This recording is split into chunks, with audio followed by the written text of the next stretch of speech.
मेरा नाम राहुल है। मैं बहुत ही अमीर इंसान था। बच्चे की तमन्ना में मैं शादी पे शादी करता गया और ऐसा करते करते मैंने 4 शादियां कर डाली। लेकिन शायद मेरी किस्मत में बच्चा था ही नहीं, क्योंकि मेरी चारों ही पत्नियां बांझ निकली। मुझे कोई औलाद ना हुई।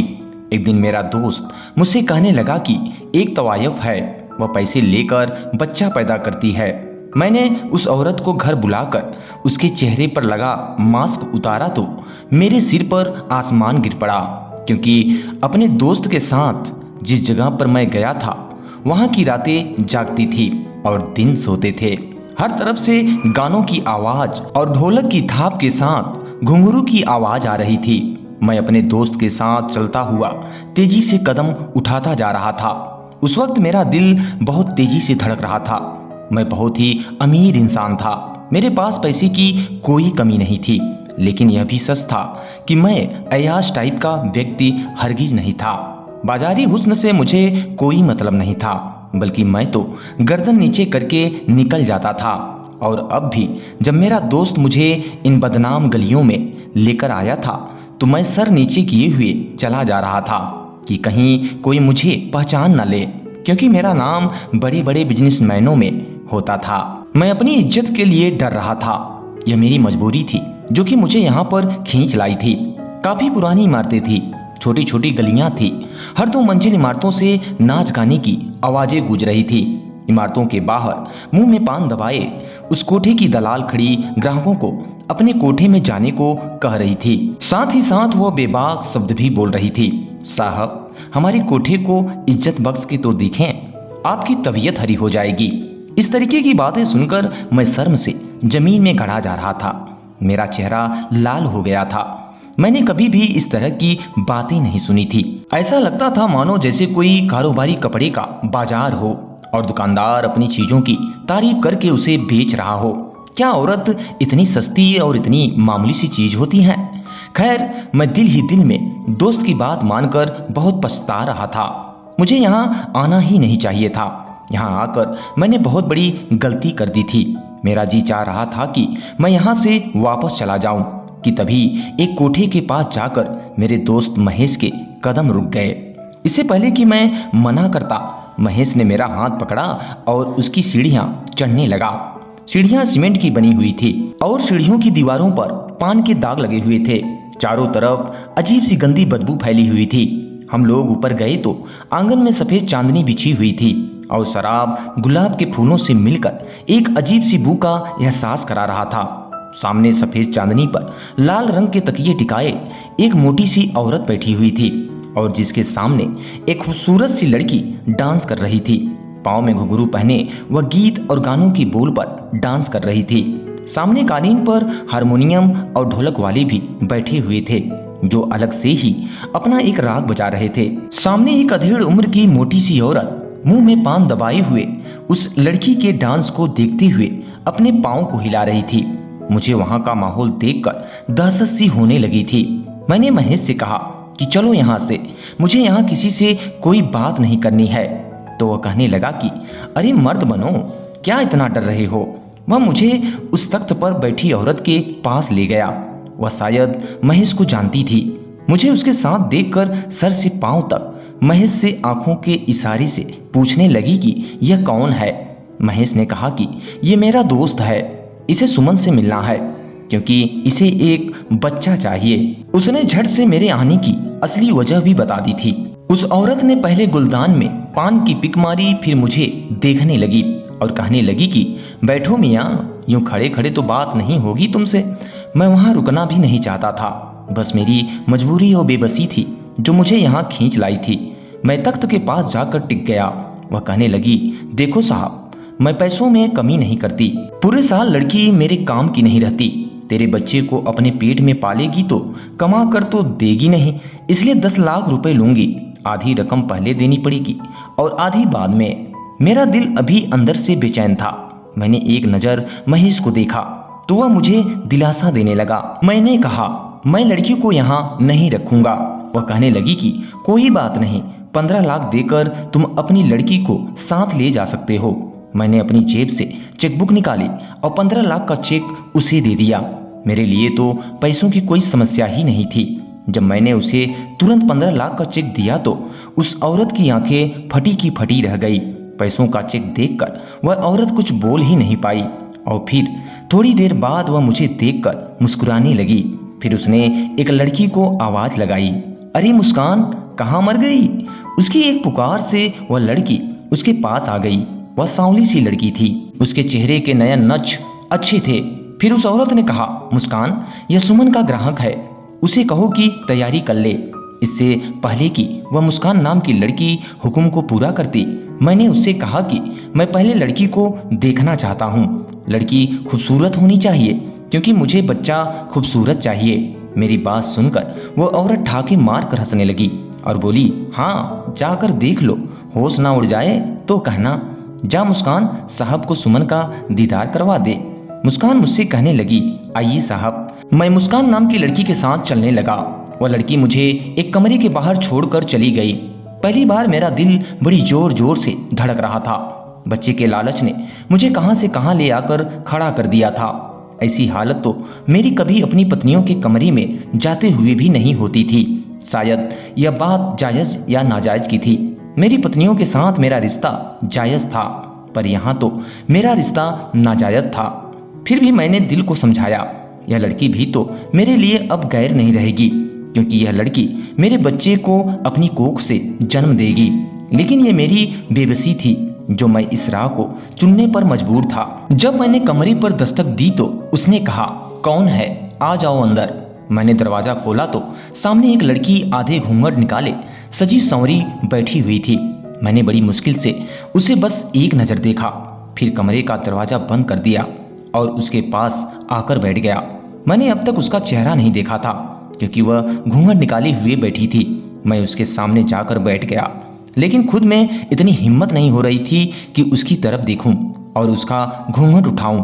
मेरा जमीर मुझे इस बात की इजाजत नहीं दे रहा था, और वह इसलिए कि मैंने आज तक कोई गुनाह नहीं किया था। जब वह मुझे यूं खामोश देखती रही तो वह लड़की कहने लगी, क्या बात है साहब, पूरी रात क्या ऐसे ही बैठे रहोगे? उस लड़की की आवाज ने मुझे चौंका दिया। मैंने बड़ी मुश्किल से उसकी तरफ देखा जो मेरे लिए बिल्कुल अजनबी थी। देखिए, मैं इसकी कीमत दे चुका हूँ। मैंने मुश्किल से ही अपने हाथों से उसके घूंघट को उठाया और जैसे ही उसके चेहरे की तरफ देखा तो मेरे होश ही उड़ गए, क्योंकि वह तो मैं बहुत ही दौलतमंद इंसान था। मैं अपने बाप दादा की करोड़ों की जायदाद का इकलौता वारिस था, लेकिन मेरी बदकिस्मती यह थी कि मैं बे औलाद था। मैं खानदानी रईस था। मेरी पहली शादी मेरे माता पिता की पसंद से हुई थी। मेरी पत्नी मेरे पापा के दोस्त की बेटी थी, लेकिन उम्र में मुझसे वह 5 साल बड़ी थी, लेकिन स्वभाव की बहुत ही अच्छी थी। मेरी शादी को 12 साल हो गए थे, लेकिन अब तक कोई बच्चा नहीं हुआ था। मैंने अपनी पत्नी का बहुत इलाज करवाया, लेकिन वह मुझे बच्चा नहीं दे सकी। मैंने अपने भी सारे टेस्ट करवाए कि कहीं मुझ में तो कोई कमी नहीं है, लेकिन डॉक्टरों ने कहा कि आपकी पत्नी कभी मां नहीं बन सकती। आपकी सारी रिपोर्ट्स नॉर्मल हैं, आप में कोई कमी नहीं है। 12 साल के लंबे इंतजार के बाद मैंने अपनी पत्नी सुधा से कहा कि मुझे दूसरी शादी करनी है, क्योंकि मुझे बच्चे की लालसा है। मेरी बात सुनकर सुधा बहुत रोई, लेकिन फिर मेरी मजबूरी को देखते हुए उसने मुझे दूसरी शादी करने की अनुमति दे दी। और फिर मैंने दूसरी शादी की, लेकिन दूसरी शादी को भी 3 साल हो गए और दूसरी पत्नी भी मुझे कोई बच्चा न दे सकी। मजबूरी में मैंने तीसरी शादी की और 5 साल तक इंतजार किया, लेकिन मेरी तीसरी पत्नी भी मुझे बच्चा न दे सकी। और फिर मेरी चौथी पत्नी ने भी मुझे कोई बच्चा नहीं दिया। धीरे धीरे मेरी शादी के 25 साल गुजर गए, लेकिन अभी तक मुझे बच्चे की कोई खुशी नहीं मिली। मेरी उम्र अब 40 साल की हो चुकी थी। मैं अपनी पत्नियों का इलाज करवा करवा कर थक चुका था। न जाने क्या समस्या थी, हर बार मेरी रिपोर्ट ठीक आती, बस मेरी पत्नियों की रिपोर्ट ही गलत निकलती थी। कभी कभी तो मेरा दिमाग इस बात को ही नहीं मानता था कि आखिर ऐसा कैसे हो सकता है कि मेरी चारों पत्नियां बाज निकलें। अगर एक पत्नी के साथ यह समस्या होती तो बात समझ में आती थी, लेकिन यहाँ तो मेरी चारों पत्नियों में एक ही जैसी समस्या थी। खैर, अब जो कुछ भी हो, लेकिन अब मैं 5वीं शादी नहीं कर सकता था। 4 शादियां करने पर ही मेरे बारे में लोग तरह तरह की बातें बनाने लगे थे कि मैंने अपनी पत्नियों पर जुल्म किया है। बच्चे की लालच में मैंने एक दूसरे के लिए सौतन लाकर बिठा दी है। लेकिन कुछ भी हो, मुझे अपनी चारों ही पत्नियां बहुत प्यारी थी। मैं उन्हें बराबर का हक देता था और सबसे प्यार करता था। मेरी पत्नियां भी बहुत अच्छी थी। वे आपस में प्यार मोहब्बत से रहती थी और मुझसे भी बहुत मोहब्बत करती थी। मैं उम्र के जिस हिस्से में पहुंच चुका था, वहां से आगे अब बुढ़ापे की शुरुआत थी। लेकिन मेरी यह करोड़ों की जायदाद का क्या होता अगर मेरा एक भी बच्चा नहीं होता? तो मैं अपनी सारी दौलत आज किसके हवाले करता? इससे भी बड़ी बात, मेरे दिल को सुकून नहीं था। मेरा दिल हमेशा बेचैन रहता था कि काश मेरा भी अपना कोई बच्चा होता। इसी सिलसिले में जब मैंने अपने दोस्त महेश से बात की तो उसने मुझे यह रास्ता दिखाया जो कि बिल्कुल गलत था। पहले तो मैंने मना कर दिया था। मैंने कहा कि मैं एक शरीफ इंसान हूँ, एक तवायब से क्यों औलाद पैदा करूँ? मेरी यह बात सुनकर वह कहने लगा, तो क्या अब बच्चे के लिए 5वीं, 6ठी, 7वीं शादी करोगे? चारों पत्नियां से तो बच्चा पैदा नहीं कर सके, और फिर अपनी उम्र भी तो देखो, बुढ़ापे में कदम रख चुके हो। समय गुजरने के साथ साथ औलाद पैदा करने के चांसेस भी कम हो जाएंगे। महेश बात तो ठीक ही कह रहा था, मुझे औलाद चाहिए थी। महेश कहने लगा कि जो मैं बता रहा हूँ उससे तुझे यह बच्चा भी मिल जाएगा और तुझे 5वीं शादी भी नहीं करनी पड़ेगी। फिर तुम दुनिया को कह देना कि चारों पत्नियों में से किसी एक को बच्चा हुआ है, किसी का कुछ सवाल भी नहीं होगा। मैं काफी दिनों तक इस मसले पर सोच विचार करता रहा। मैंने अपनी पत्नियों से भी सलाह मशवरा किया, लेकिन जाहिर सी बात है वह मुझे कभी भी ऐसा काम करने के लिए अनुमति नहीं दे सकती थी। एक तरफ मैं बच्चे को लेकर परेशान था तो दूसरी तरफ मेरी पहली पत्नी सुधा अब बीमार रहने लगी थी। मैंने अपनी बाकी तीनों पत्नियों से इजाजत ली और ज्यादा वक्त अपनी पहली पत्नी को ही देने लगा। मेरी तीनों पत्नियों ने खुशी खुशी अनुमति दे दी कि मैं अपनी पहली पत्नी के पास ज्यादा से ज्यादा समय गुजारूं। ये ऊपर वाली की मेरे ऊपर कृपा थी जो मेरी चारों ही पत्नियां मुझे बहुत अच्छी मिली थी। मेरी कोई भी पत्नी कम उम्र की नहीं थी। मेरी पहली पत्नी को छोड़कर बाकी की मेरी तीनों पत्नियां बहुत ही गरीब और बेसहारा थीं। मैंने यही सोचकर उनसे शादी की थी कि उन्हें सहारा भी मिल जाएगा और मुझे बच्चा मिल जाएगा। लेकिन मेरी किस्मत ही खराब थी कि मेरी 4 पत्नियां होने के बावजूद भी मुझे बच्चे की खुशी नहीं मिली थी और मैं अपनी किसी भी पत्नी को छोड़ भी नहीं सकता था, क्योंकि यह मेरे उसूलों के खिलाफ था कि अगर मेरा उनसे मतलब पूरा नहीं हुआ तो मैं उन्हें छोड़कर बेसहारा कैसे कर सकता था। महेश ने मुझे जो रास्ता दिखाया था उस पर चलने के लिए मेरा दिल नहीं मान रहा था, लेकिन बहुत सोच विचार करने के बाद आखिरकार मैं इस फैसले पर पहुंचा कि मुझे महेश की बात मान लेने में ही भलाई है। आखिर इसमें हर्ज ही क्या है, और इसलिए मैं उसके साथ कोठे पर आ गया था। लेकिन जब मैंने उस लड़की को देखा तो मेरे होश ही उड़ गए। उस लड़की का चेहरा देखते ही मैं तुरंत उस कोठे से बाहर निकल आया और फिर मैं उस कोठे पर नहीं रुका। महेश ने मुझे पुकारा और पुकारता ही रह गया। वह पूछता रहा कि राहुल तुम्हें क्या हो गया है, लेकिन मैंने कोई जवाब नहीं दिया। मैं अपनी तेज कदमों से उस बाजारी भीड़ से निकलकर सीधा अपनी गाड़ी में आकर बैठ गया। मैंने महेश के आने का इंतजार भी नहीं किया। कुछ देर बाद जब महेश आया तो उसने पूछा, क्या हुआ, तुम वहां से इस तरह क्यों चले आए? मैंने कहा, कुछ नहीं, बस घर चलो, अभी मैं इस बारे में कोई बात नहीं करना चाहता। पूरा रास्ता बेचैनी से कटता रहा। एक पल को भी मुझे चैन नहीं आ रहा था। घर आकर मेरी बेचैनी वैसी की ही वैसी बनी रही। मैं आज अपनी किसी भी पत्नी के कमरे में नहीं जाना चाहता था। मैं ड्राइंग रूम में ही बैठा सिगरेट पीता रहा। जब आधी रात गुजर गई तो बार बार मेरे दिमाग में उस मासूम सी लड़की का चेहरा घूमने लगा। पता नहीं क्यों उस लड़की को देखते ही मुझे उस पर दया आ गई थी। वह तो बहुत ही मासूम थी, मात्र 16-17 साल की मासूम सी लड़की जो मेरी बेटी की उम्र की होगी।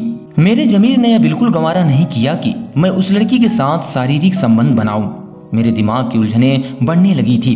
तभी मेरी पहली पत्नी सुधा ड्राइंग रूम में आई और मुझसे कहने लगी कि क्या बात है राहुल, अभी तक सोए नहीं आप? मैंने एक नज़र उसकी तरफ देखा, फिर ना में सिर हिला दिया। वह मेरे पास बैठ गई, कहने लगी, क्या कोई परेशानी है आपको? मैं एक नज़र उस पर डाली। मेरा और उसका साथ 25 साल का था और अब वह बीमार रहने लगी थी।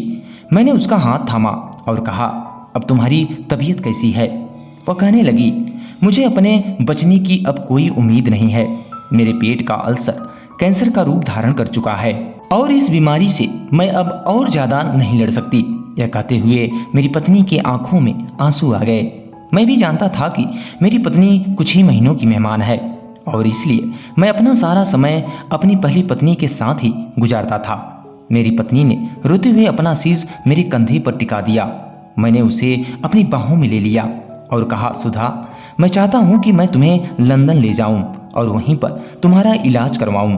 मेरी बात पर वो कहने लगी कि अब इससे कोई फर्क नहीं पड़ता क्योंकि समय गुजर चुका है और मेरा समय अब करीब आ चुका है। लेकिन मरने से पहले मेरी एक आखिरी इच्छा पूरी कर दीजिए।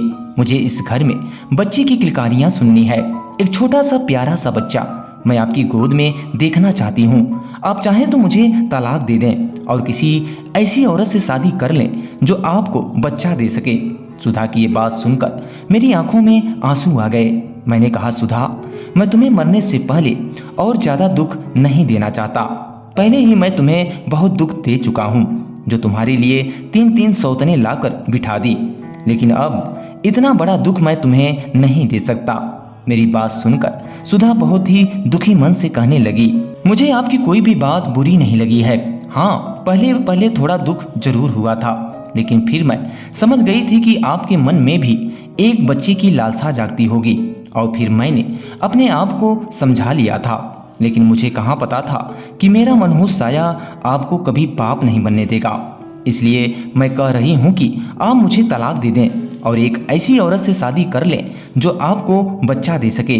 जब मैं आपकी ज़िंदगी से चली जाऊंगी तो हो सकता है आपको बच्चे की खुशी मिल जाए। इतना कहकर वो रोने लगी। मैंने कहा, ऐसा कुछ नहीं है, ऐसा मत सोचो, शायद बच्चा मेरे नसीब में था ही नहीं। मेरी बात सुनकर वह कहने लगी कि आपने अपनी शादी हमेशा बेसहारा लड़कियों से ही की ताकि आपकी बात भगवान को पसंद आ जाए, लेकिन आज आप उस कोठे से क्यों भाग कर आए? अपनी पत्नी के मुंह से ये बात सुनकर मुझे एक तीज का झटका लगा। मैंने कहा, तुम्हें किसने बताया? मेरी बात सुनकर उसने एक गहरी सांस ली और कहने लगी कि वो सब छोड़िए, पहले मेरी बात का जवाब दीजिए। मैंने कहा, मेरा दिल नहीं माना क्योंकि वह एक तवायफ है और फिर उसकी उम्र भी तो बहुत कम है, बस यही कोई 17-18 साल की लड़की होगी। वो उसे देखकर मुझे उस पर तरस आ गया। पता नहीं क्यों इतनी कम उम्र में उस बेचारी से इतना घटिया काम क्यों लिया जा रहा था। इसलिए मैं वहां से वापस आ गया था। जिस लड़की के पास मैं गया था वह लड़की 18 साल से ज्यादा की नहीं थी। वह बहुत ही सुंदर थी, लेकिन इतनी कम उम्र भी थी। अगर मेरी शादी के बाद मेरी बेटी हो गई होती तो शायद उस लड़की से भी ज्यादा प्यारी होती और उसी की उम्र की होती। मेरी पत्नी कहने लगी, राहुल, तुम उस लड़की से शादी कर लो। मैं सुधा की बात सुनकर हैरान रह गया। मैंने कहा, सुधा, तुम होश में तो हो? ये तवायब भी भला कब शादी करती हैं? और फिर उसकी मालिक मुझे यह अनुमति कैसे देगी? और फिर वह लड़की भी तो बहुत छोटी है। मुझे उसके पास जाते हुए भी बहुत शर्म आई थी। मेरी पत्नी कहने लगी, हो सकता है आप उसे उस कोठे से आजाद करवाने में कामयाब हो जाएं, तो आपकी इसी बात से खुश होकर भगवान आपको बच्चे की खुशी दे दें। अपनी पत्नी की ये बात सुनकर मैं चुप हो गया। कुछ दिन तक इसी बारे में सोचता रहा। अगर मैं उससे शादी कर लेता तो शायद सुमन को उस गंदगी से छुटकारा मिल जाता, वह उस दलदल से निकल सकती थी। यह ख्याल दिल में आते ही मैं उस कोठे पर दोबारा पहुंच गया। अब मेरी नीयत उस मासूम सी लड़की को उस गंदे माहौल से निकालने की थी। मैंने 1 करोड़ रुपए उस औरत के हाथ पर रख दिए। वो औरत कभी मुझे तो कभी उस चेक की तरफ देख रही थी। वह कहने लगी, इतनी बड़ी रकम क्यों? मैंने कहा कि मुझे सुमन से शादी करनी है और इन सब के बाद उस लड़की का इस कोठे से कोई संबंध नहीं रह जाएगा। वह लालची औरत थी, फौरन मान गई। सुमन से शादी करके मैं उसे अपने घर ले आया। वह फटी फटी आंखों से मेरा महल जैसा घर देख रही थी। वह कहने लगी, साहब, आपका घर तो बहुत ही बड़ा है, आप तो बहुत ही अमीर आदमी हो। मुझे उसका इस तरह से बोलना अच्छा नहीं लगा क्योंकि मैं उसका कोई ग्राहक नहीं बल्कि उसका पति था। मैंने अपनी एक पत्नी से कहा कि सुमन को मेरे कमरे में छोड़ आओ और मैं वहीं लिविंग रूम में बैठकर सिगरेट पीने लगा। पता नहीं क्यों अंदर कमरे में जाने की मेरी हिम्मत नहीं हो रही थी। मेरी पहली 4 पत्नियां बहुत ही शरीफ औरतें थी। उनकी जिंदगी में मैं पहला मर्द था, लेकिन सुमन की जिंदगी में मेरे अलावा भी न जाने कितने मर्द आए थे। हमदर्दी अपनी जगह, लेकिन उसे अपनी पत्नी बनाने के लिए मेरे अंदर जंग छिड़ी हुई थी। जिस जगह से सुमन आई थी वह गंदगी से भरी हुई जगह थी और ऐसे में सुमन को पत्नी के रूप में अपनाना बहुत ही मुश्किल था। लेकिन औलाद की खातिर मैं ये कड़वा घूंट भी पीने को तैयार था। मैंने सोचा शायद भगवान को मेरी यही नेकी पसंद आ जाए। मैं अपनी सारी हिम्मत जुटाकर कमरे में गया, लेकिन उस समय तक सुमन सो चुकी थी। वह बहुत ही कम उम्र की थी। बेशक मैंने 4 शादियां की थी, लेकिन इतनी छोटी और कम उम्र की लड़कियां उनमें से कोई भी नहीं थी। मैंने सुमन को सोने दिया और खुद भी सो गया। सुबह मेरी आंख खुली तो सुमन मुझे बड़ी हैरत से देख रही थी। रात से अब तक मैंने उसे छुआ भी नहीं था, शायद इसीलिए वह इतना ज्यादा हैरान हो रही थी। मैंने उठकर उससे कहा कि नाश्ता कर लो, रात को भी तुमने कुछ नहीं खाया था। ये कहते हुए मैं कमरे से बाहर निकल गया। कुछ देर बाद सुमन भी बाहर आ गई। नाश्ते की टेबल पर मेरी सारी पत्नियां मौजूद थी। वहीं आकर सुमन भी बैठ गई। मैंने अपने हाथों से एक एक निवाला अपनी चारों पत्नियों को खिलाया। यह मेरा शुरू से ही नियम था कि मैं एक एक निवाला अपनी पत्नियों को अपने हाथों से जरूर खिलाता था। मैं अपनी सारी पत्नियों से एक जैसा प्यार करता था। कई दिन ऐसे ही गुजर गए, लेकिन सुमन के साथ अब तक मेरा कोई शारीरिक रिश्ता नहीं बन पाया था। कुछ दिन तो ऐसे ही गुजर गए और फिर एक दिन सुमन मुझसे कहने लगी कि आपने इतने सारे पैसे देकर मुझे क्यों खरीदा। मैं उसके मुंह से ये शब्द सुनकर हैरान रह गया। मैंने कहा, यह बात क्यों कही तुमने? मैंने तुम्हें खरीदा नहीं बल्कि तुमसे शादी की है। मुझे उसकी यह बात बुरी लगी थी। वह कहने लगी, मैं जानती हूँ साहब, आपने शादी से पहले 1 करोड़ की बड़ी रकम उस कोठे की मालकिन को दी थी। मुझे तो लगा था कि आप एक रात भी सब्र नहीं करेंगे और मुझसे अपने पैसे वसूल करने की पूरी कोशिश करेंगे, लेकिन आप तो। मैं उसकी बात सुनकर हैरान रह गया। उसकी बात पर मुझे बहुत गुस्सा आने लगा और वह इससे आगे कुछ बोलती तो शायद मैं उसके मुंह पर थप्पड़ भी मार देता, लेकिन वह चुप हो गई। मैंने कहा, तुम मेरी पत्नी हो, समझी, कोई बाजारू औरत नहीं। ऐसी बात मुंह से दोबारा मत निकालना। ना चाहते हुए भी मेरी आवाज तेज हो गई थी। मुझे गुस्से में देखकर सुमन कहने लगी, हम सब तो ऐसी ही बातें करते हैं साहब। मैंने तो होश संभालते ही मर्द के ऐसे ही रूप देखे हैं, नोच खाने वाले औरत को खिलौना समझने वाले भूखे कुत्ते जैसे। मुझे हैरत होती है कि आप कैसे मर्द हो, जिसने मेरी सबसे बड़ी कीमत अदा की हो, लेकिन फिर भी मुझे छुआ तक नहीं, मुझे आराम से सोने दिया। इसलिए मुझे हैरत हुई, वरना मैं तो तेज बुखार में भी होती थी तब भी कोई मुझे छोड़ता नहीं था। यही कहते थे कि तेरी कीमत इसलिए नहीं अदा की कि तेरे बुखार का ख्याल करें। एक कहते हुए सुमन की आंखों में आंसू भर आए थे। फिर उसने अपना हाथ दिखाया। उसके बाजू पर बुरी तरह सिगरेट के निशान थे। ऐसा लग रहा था कि जैसे उस पर किसी ने बहुत ही बेदर्दी से जुल्म किया हो। उसकी ये हालत देखकर मैंने अपनी आंखें बंद कर ली। सुमन कहने लगी, ये देखिए, लेकिन आपने मेरे साथ ऐसा कुछ भी नहीं किया। आप तो बहुत ही शरीफ इंसान हैं। मुझे खरीद कर भी आपने मुझे इस्तेमाल नहीं किया। मैंने कहा, तुम मेरी पत्नी हो और पत्नी के साथ प्यार से पेश आया जाता है, उसके साथ दरिंदगी नहीं की जाती। यह कहते हुए मैंने सुमन को अपनी बाहों में भर लिया। मैं उसकी आंखों में आंसू नहीं देख सकता था। उस रात मैंने देखा कि सुमन के शरीर पर न जाने कितने और ऐसे ही घाव थे। उन घावों को देखकर मेरा दिल भी जख्मी हो गया था। मैंने उस रात सुमन को अपनी मोहब्बत से भी भिगोया। सुमन को तो विश्वास ही नहीं हो रहा था कि मर्द ऐसे भी प्यार करते हैं। उसने तो मर्द का दूसरा ही रूप देखा था। धीरे धीरे सुमन के घाव भी भरने लगे थे और अब उसकी बाजारी जुबान भी सुधरने लगी थी। वह मेरे रवैया और मेरी मोहब्बत से बहुत खुश थी और फिर धीरे धीरे वह मुझसे भी बहुत मोहब्बत करने लगी। और फिर शादी के कुछ ही महीने बाद मुझे खुशखबरी मिल ही गई। सुमन पेट से थी। मुझे तो अपने कानों पर विश्वास ही नहीं हो रहा था। 9 महीने तक मैंने सुमन का बहुत ख्याल रखा, बल्कि उसे बिस्तर से पैर भी नीचे नहीं रखने दिया। और जब वह डिलीवरी का समय आया तो मैं लेबर रूम के बाहर बहुत ही बेचैनी से चक्कर काट रहा था। लेकिन जब लेडी डॉक्टर बाहर आई तो वह बहुत परेशान लग रही थी। वह कहने लगी कि आपकी पत्नी की हालत ठीक नहीं है, या तो हम माँ को बचा सकते हैं या फिर बच्चे को। यह सुनकर मेरे तो होश ही उड़ गए। मुझे इतने समय बाद बच्चे की खुशी मिल रही थी, लेकिन मेरे सामने अब एक और समस्या खड़ी थी। इस समय मेरी हालत क्या थी यह वही इंसान जान सकता है जिस पर यह सब बीता हो। मैंने अपनी आंखें बंद कर ली। मैंने कहा कि आप माँ को बचाइए, बच्चे का तो भगवान मालिक है। डॉक्टर अंदर चली गई और मेरी आंखों से आंसू बहने लगे। यह सच था कि मेरी पहले से 4 पत्नियां और भी थीं, लेकिन मैं अपने लालच के खातिर किसी की जान लेने का सोच भी नहीं सकता था। मेरा और सुमन का साथ 1 साल का था और इसी एक साल में मैं सुमन के बहुत करीब आ चुका था। आंसू मेरे बस में नहीं थे, वह मेरी आंखों से लगातार बहते जा रहे थे। कुछ ही देर बाद लेडी डॉक्टर बाहर आई। मैंने उनसे पूछा मेरी पत्नी कैसी हैं, तो वो कहने लगी कि माँ और बेटा दोनों ही खतरे से बाहर हैं। यह सुनकर मुझे हैरत का झटका लगा। मैं तो मानो खुशी से पागल ही होने वाला था कि तभी नर्स ने मेरे हाथों में मेरे बेटे को डाल दिया। उसे सीने से लगाकर मैं फूट फूट कर रोने लगा। मेरे रोने की आवाज सुनकर अस्पताल के सारे लोग मेरे इर्द गिर्द जमा हो गए। उन्हें समझ में नहीं आ रहा था कि आखिर मैं इतना क्यों रो रहा हूँ, लेकिन मैं क्यों रो रहा था यह मैं ही जानता था। मेरे भगवान ने मुझे मेरे सब्र का बहुत ही अच्छा इनाम दिया था। आज मुझे भगवान के चमत्कार पर विश्वास हो गया था। यह मेरे लिए किसी चमत्कार से कम नहीं था। मैं सुमन और बच्ची को लेकर घर आ गया। मेरी पहली पत्नी सुधा बच्ची को देखकर बहुत खुश थी और फिर 10 दिन के बाद ही वो इस दुनिया से विदा हो गई। मुझे उसके जाने का बहुत दुख था, लेकिन होनी को कौन टाल सकता है। मेरे चारों पत्नियों की मेरे बेटे में जान बसती है। आज मेरे बेटे को एक नहीं बल्कि 4 माओं का प्यार मिल रहा है। अपने घर में यह खुशियां देखकर मैं बार बार भगवान को धन्यवाद करता हूँ। तो दोस्तों, ये कहानी आपको कैसी लगी नीचे कमेंट बॉक्स में कमेंट करके जरूर बताएं। तो दोस्तों, अगर ये कहानी आपको पसंद आई हो तो इसे लाइक करें और चैनल पे पहली बार विजिट कर रहे हैं तो चैनल को सब्सक्राइब जरूर कर लें। वीडियो पूरा वॉच करने के लिए आप सभी का बहुत बहुत धन्यवाद।